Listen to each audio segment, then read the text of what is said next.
سلامتی ہے ان آنکھوں پہ جو ہدایت پہ نظریں جمائے بیٹھی ہیں، ان کانوں پہ جو ذکر خیر کے منتظر رہتے ہیں، اور ان قدموں پہ جو ہدایت کی راہ پہ گامزن ہے۔ وما هو بقول الشیطان الرجیم، یہ کسی شیطان مردود کا قول نہیں ہے۔ وہ کہتے تھے نا جنات کا اثر ہے، شیطان بھی تو جن ہے نا۔ کہا جا رہا ہے کسی راندہ درگاہ کا نہیں ہے یہ قول، بلکہ یہ تو اللہ کا فرشتہ ان پہ نازل ہوتا ہے۔ فَأَيْنَ تَذْهَبُونَ، تو کدھر پھرے جا رہے ہو، اس قرآن سے کیوں بھاگ رہے ہو؟ ان ہوا الا ذکر للعالمین، یہ قرآن تو نصیحت نہیں ہے مگر سارے جہان والوں کے لیے۔ یہ ہوا کی ضمیر قرآن کی طرف بھی جا سکتی ہے اور نبی علیہ السلام کی طرف، کہ یہ نبی الذکر ہے اللہ کی طرف سے، اللہ کی یاد دلانے والی ہستی ہے سارے جہان والوں کے۔ وما ارسلناک الا کافۃ للناس بشیرا ونذیرا، اور ہم نے اس نبی علیہ السلام کو نہیں بھیجا مگر پوری انسانیت کے لیے ڈر سنانے والا اور خوشخبری دینے۔ وما ارسلناک الا رحمۃ للعالمین، اور اے محبوب صلی اللہ علیہ وآلہ وسلم ہم نے نہیں بھیجا آپ کو مگر سارے جہان والوں کے لیے رحمت بنا۔ تو بلکہ بخاری اور مسلم کی حدیث ہے، نبی علیہ السلام نے فرمایا مجھے اللہ نے 5 کوالٹیز ایسے دی ہیں جو مجھ سے پہلے کسی کو نہیں۔ ان میں سے پہلی کوالٹی یہ ہے کہ پوری زمین میرے لیے سجدہ گاہ بنا دی گئی ہے۔ اگلی امتوں میں ایسا نہیں ہوتا تھا، صرف مسجد میں نماز پڑھ سکتے تھے، اور میرے لیے اللہ نے پوری زمین سجدہ گاہ، جدھر میرے امتی چاہے نماز پڑھے۔ نمبر 2، اللہ تعالیٰ نے مال غنیمت میرے لیے حلال کر دی، جنگ میں کافروں کا چھوڑا ہوا سامان۔ اگلی امتوں میں یہ ہوتا تھا کہ جو جنگ میں کافر چھوڑ کے سامان جاتے تھے نا، اسے ایک اوپن میدان میں رکھا جاتا تھا، ایک غیبی آگ آتی تھی اسے جلا کے راکھ کر دیتی تھی۔ لیکن نبی علیہ السلام کی امت کے لیے مال غنیمت حلال کر دیا گیا، سورۃ الانفال نازل ہوئی۔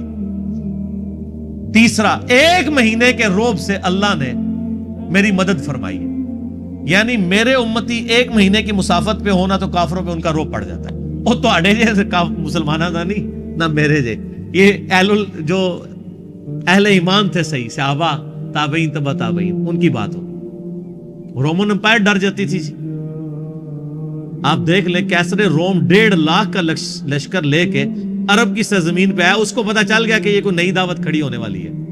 جس طرح آج مولویوں کو پتا چل گیا ہر مولوی میرے خلاف کلپ چڑھا رہا ہے، ان کو اندازہ ہو گیا کہ یہ کوئی عام دعوت نہیں جو اٹھی ہے، ہر گلی میں آگ لگی ہوئی ہے۔ دنیا میں کوئی بندہ نہیں ہے جو ریناؤنڈ عالم ہو اور میرے خلاف وہ جھوٹے الزامات لگا کے لیکچر نہ ریکارڈ کروا رہا ہوں۔ ان کو پتا چل گیا یہ کوئی عام کام نہیں ہو رہا، اور میں نے پہلے بھی ان کو کہا تھا کہ آپ لوگ یہ نہ سمجھیں کہ کوئی یہ عام دعوت ہے، کوئی ایک مولوی آیا باتیں کر رہے اور ختم ہو گیا، نہیں نہ،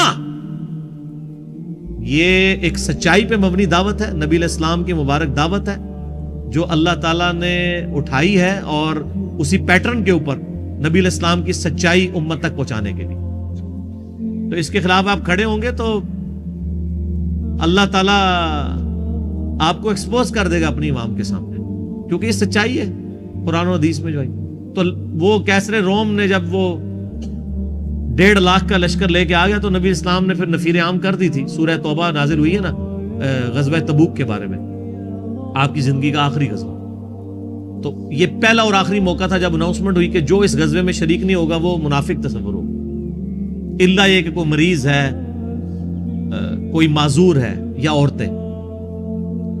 تو 30,000 کا صحابہ کا لشکر لے کے، اور وہ لشکر بھی کیا تھا کہ یہ ایسے تھے جن کے پاؤں میں جوتیاں بھی نہیں تھیں،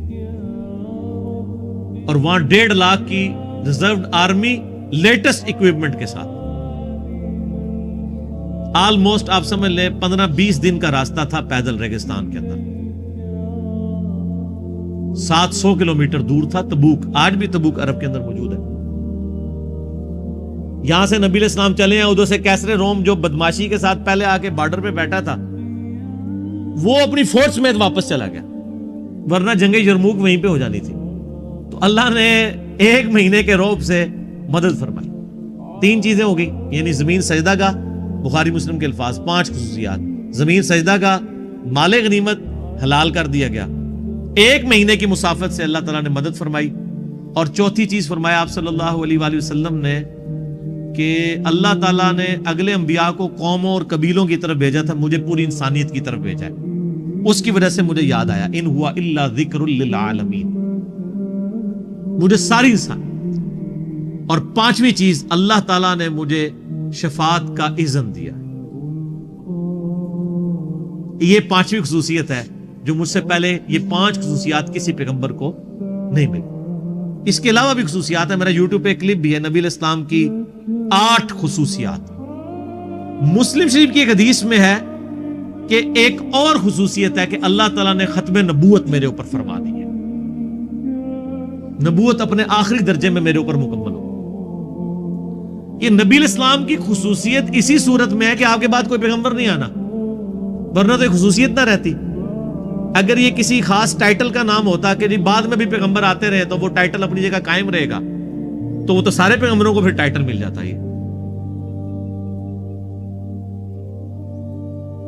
تو یہ 6 خصوصیات، ان میں سے ایک خصوصیت کے سارے جہان والوں کی، لمن شاء منکم ان یستقیم، لیکن ہدایت وہی پائے گا جو تم میں سے سیدھی راہ پر چلنا چاہے۔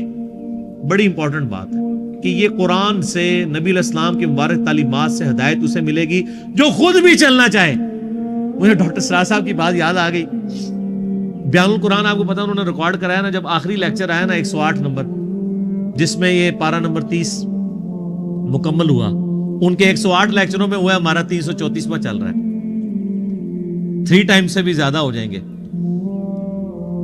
تو اینڈ پہ انہوں نے کہا میں دعا کرواتا ہوں، لیکن دعا کرانے سے پہلے انہوں نے بڑی پیاری بات کی، انہوں نے کہا یہ دعا اسی کے لیے ہے جو واقعی چینج ہونا چاہتا ہے۔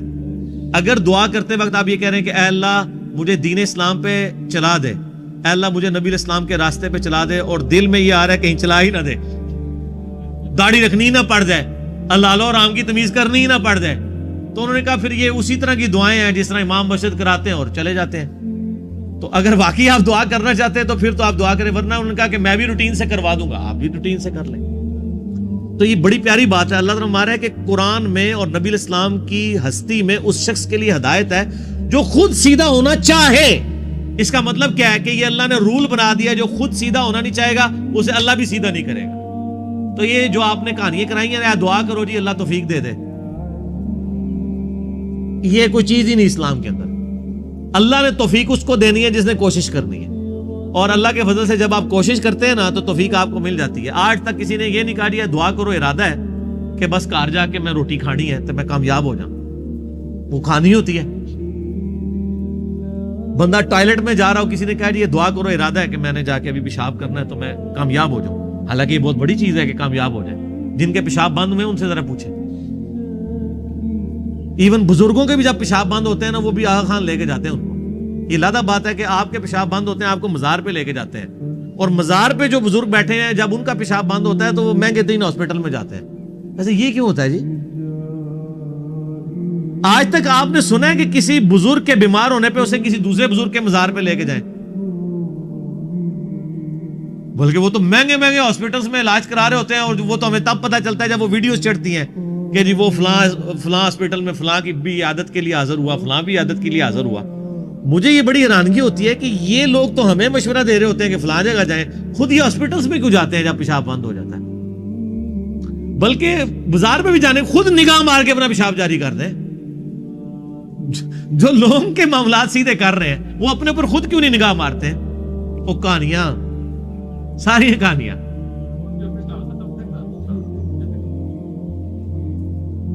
سب کہانیاں چل، اس سے کچھ بھی نہیں ہونا، یہ سب کچھ جھوٹے انہوں نے لبادے اپنے اوپر۔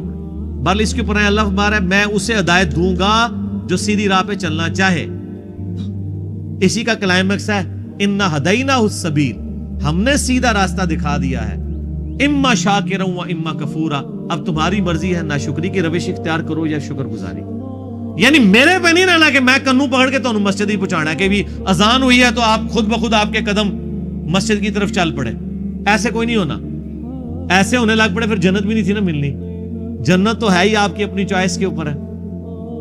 اور سورہ العنکبوت کی جو آخری آیت ہے والذین جاہدوا فینا، جو لوگ کوشش کریں گے ہماری راہ میں، لنہدینہم سبلنا، ان کے لیے ہم اپنی راہیں کھولیں گے۔ وَإِنَّ اللَّهَ لَمَعَ الْمُحْسِنِينَ، اور اللہ تعالیٰ محسنین نیکوکاروں کے ساتھ۔ تو جو کوشش نہیں کرے گا کچھ بھی نہیں ہونا اس کو۔ اور آپ دیکھ لیں، آپ جو جس کے لیے چیز کے لیے ایفرٹ پٹ کرتے ہیں وہ ہو بھی جاتی ہے۔ کوئی بہت ایسا مسئلہ ہو جو آپ کے قابو سے باہر ہو جائے، لادہ بات، آپ نے جو اپنی زندگی میں جن چیزوں کے لیے ایفرٹ کی ہوئی ہے نا، وہ اکثر چیزیں آپ کو مل ہی جاتی ہیں، اور جن چیزوں کو آپ نے کیجول لیا وہ پھر کیجول ہی رہتی ہے۔ مجھے بتائیں، اس کائنات میں سب سے قیمتی چیز کون سی ہے؟ ایمان۔ تو آپ یہ سمجھتے ہیں کہ وہ ایمان جو ہے وہ سب سے سستے طریقے سے آپ کو مل جائے گا۔ انگلش میں ایک محاورہ ہے، کوالٹی نیور کمز چیپ، معیار اور کوالٹی کبھی سستی نہیں ملتی۔ تو اس کائنات میں سب سے معیاری چیز ایمان ہے،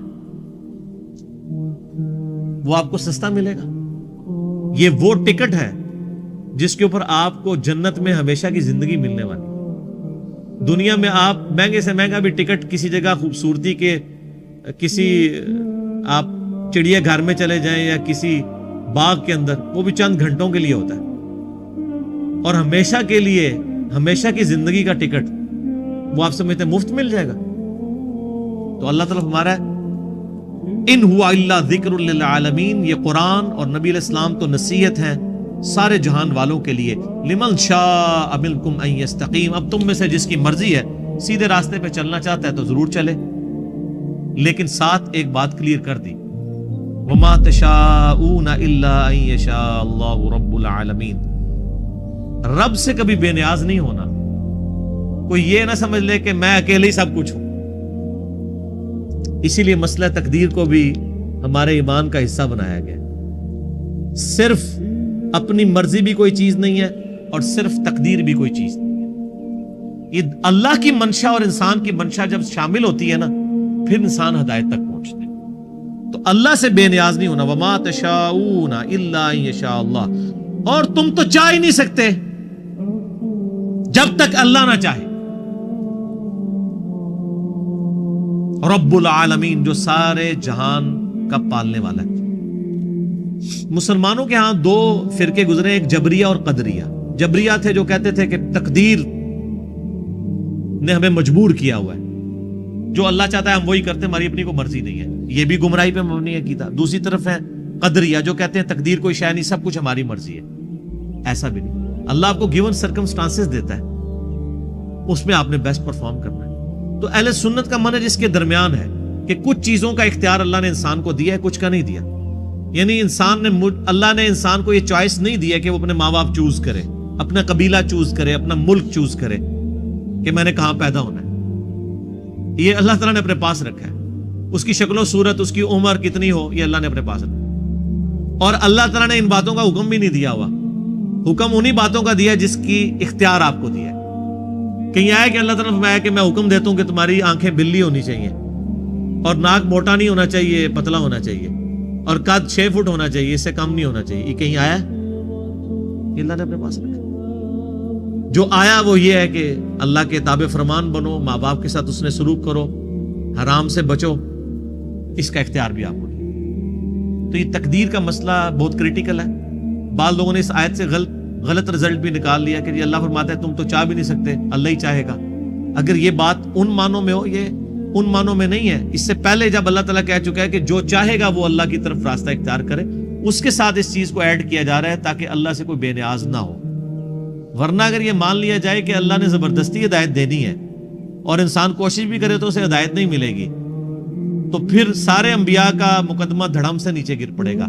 یہ ساری کی ساری کتابوں کا مقدمہ ہدی للناس وبینات من الہدی والفرقان، یہ سب کچھ ختم ہو جائے گا۔ اس لیے مسئلہ تقدیر چونکہ ایک بہت مشکل مسئلہ ہے، تو میں نے 6.5 گھنٹے میں صرف مسئلہ تقدیر پہ قرآن حکیم میں جب سورہ ہود کی آیات نمبر 6-7 آئی تھی، تو میں نے 3 نشستوں میں یہاں پہ لیکچر ریکارڈ کروا دیا تھا۔ مسئلہ نمبر 104 ABC 104 ABC 3 لیکچر صرف ان 2 آیات پہ ہوئے تھے، جس میں نے کراس ریفرنس کے طور پہ قرآن حکیم سے 50 مقامات سے آیات پیش کی تھی۔ ان میں سے ایک مقام یہ بھی تھا، اور 200 آیات کور کی تھی میں نے 6.5 گھنٹے کے اندر یہیں پہ۔ بڑی محنت کی تھی اس لیکچر کو تیار کرنے میں. آپ اس لیکچر کو سارے لیکچرز دیکھیں. مسئلہ تقدیر پہ جتنی آیات ہیں, جتنی بخاری مسلم کی احادیث ہیں, جو بعض جبریہ اپنی طرف لے جاتے ہیں, بعض قدریہ اپنی طرف, تو میں نے ان سب کو ڈسکس کے ایک آپٹیمل سلوشن اس میں دیا تھا. آج چونکہ اب متحمل نہیں کہ میں اس میں اب وہ دوبارہ سے ساری ڈسکشن کروں, بل میں نے نٹ شیل کے اندر آپ کو مسئلہ تقدیر کا عقیدہ سمجھا دیا ہے. اللہ تعالیٰ سے دعا ہے جو حق بات میں نے کہی ہے اللہ تعالیٰ ہمارے دلوں میں راسخ فرمائے.